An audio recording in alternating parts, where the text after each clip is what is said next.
Thank you so much. I do look like every regular white person. Like if you were trying to describe me, like I could commit crimes, it would be no problem. Because be like, he's like average everything, and then you'd be describing me, so that'd be good.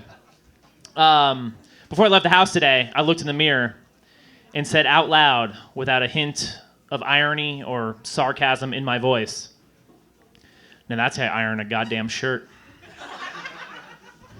And I was right. You know, it's like comedians, I'm a comedian, like carry around our notebooks all the times and like always looking for something, joke to write down, whatever.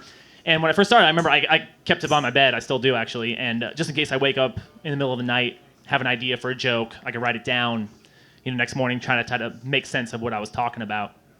And when I first started, I remember I woke up to Qdoba Gooding Jr.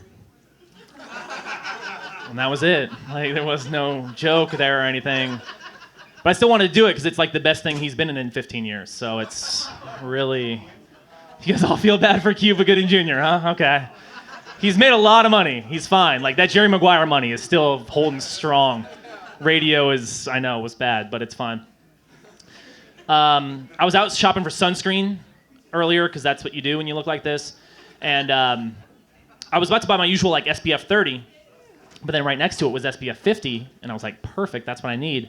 But then I saw SPF 100. I didn't know that existed. That's amazing.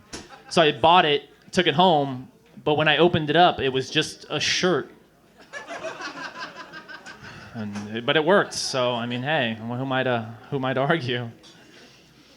I was watching a movie earlier, and it was one of those heist movies, and those always have the moment where they're like, all right, man, you're either in or you're out.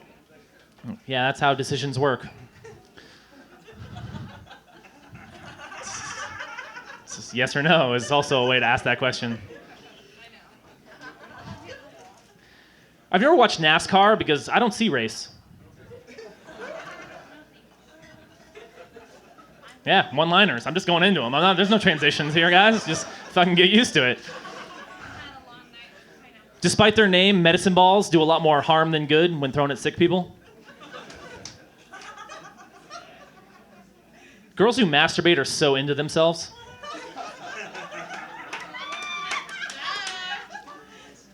I think the first abstract impressionist painter was just a really good bullshitter.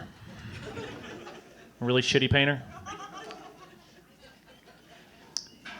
What hobby do professional golfers take up when they retire? Accounting or clerical work? Abstract impressionist painting? I don't know. I don't know if that was a response to me or if just we're in a bar, so that's what happens. People are always like, like everyone's in a rush to do everything nowadays. Everyone's always in a hurry. Those people have never been behind somebody at a soda fountain. Because I don't care how much of a rush you're in, like every soda fountain's exactly the same. You're like,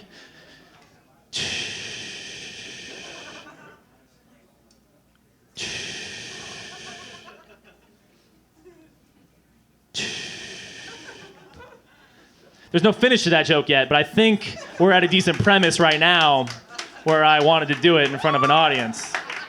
You guys are making that joke seem way better than it is. It really wasn't, but I appreciate it. It's very much appreciated. We're trying a bunch of new stuff here. You ever the expression like rubbing elbows with the rich and famous? Seems like a really weird expression to me. Like, sounds like a hobo was looking in on a fancy party, like saw it, was like redescribing it to his friends. He's like, it was just like two people who had their hands full bumped into each other, and he's like, oh man, you should have seen them. They had champagne in one hand, caviar in the other. They were rubbing elbows with each other.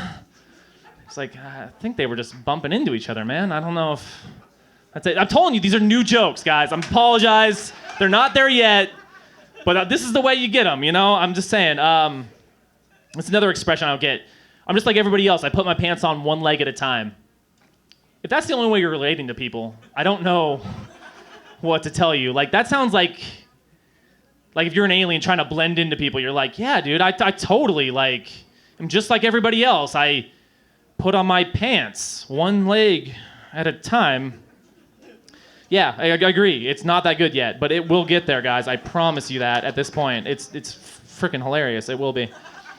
Let's do some jokes at work. I'm a single guy. Thank you so much. Oh, thank you. Oh, not anymore. I got some prospects going on after this show. But I have a lot of single friends too, and a lot of them talk about having like one night stands. That's a big thing, but it's never been for me. I guess it's just not my style. Like I've always had 2 nightstands, like one on each side of the bed.